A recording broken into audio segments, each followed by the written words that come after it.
அஸ்ஸலாமு அலைக்கும் ஃப்ரெண்ட்ஸ். இன்றைக்கி லன்ச் மெனு நான் குக் பண்ணிக்கன்னு சொல்லி பார்க்கலாமா. ஃப்ரெஷ்ஷான பீஃப் மீட் எடுத்து நல்லா வேக வச்சுட்டு குக்கரில் அதில் கோலா உருண்டை தான் செஞ்சுருந்தேன். இதோட டீட்டெயில் ரெசிபி நான் ஏற்கனவே ஷேர் பண்ணிக்க வேணாம், சேனல் போய் செக் பண்ணி பாருங்கள். அல்டிமேட்டான டேஸ்ட்டில் இருக்கும். ரசம் ரைஸ் கூட சாம்பார் ரைஸ் கூடலாம் சூப்பரான காம்பினேஷனாக இருக்கும். கண்டிப்பாக நீங்கள் ட்ரை பண்ணி பாருங்கள். பீஃப் வேக வச்சோம்னா சூப் அதை கொஞ்சம் குட்டீஸ்க்காக எடுத்து வச்சுருந்தேன். கொஞ்சம் மிளகுத்தூள் போட்டு கொடுத்தோன்னா நல்லாயிருக்கும் எதமா அப்படின்னு சொல்லிட்டு முருங்கைக்காய் போட்டு சாம்பார் தான் வச்சுருந்தேன். இன்றைக்கி கூடயே ஒயிட் ரைஸ் எல்லாருமே செஞ்சு முடிச்சிட்டேன். நல்லா கோல்டன் படம் வரைக்கும் நல்லா முறுமுறுன்னு பொரிச்சதுன்னா சூப்பரான பீஃப் கோலா உருண்டை ரெடி.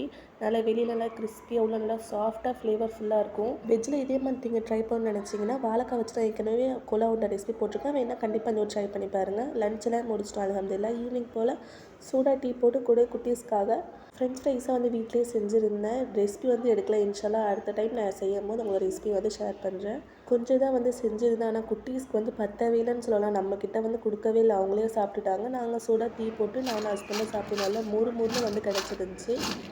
கூட டொமேட்டோ சாஸ் வச்சு குட்டீஸ்க்காக கொடுத்துட்டோம். எனக்கு டே அப்படி தான் போச்சு. இந்த மினி பிளாக் பிடிச்சி தான் மறக்காமல் லைக் அண்ட் சப்ஸ்கிரைப் பண்ணிக்கோங்க. அடுத்த மினி பிளாகில் பார்க்கலாம். பாய்.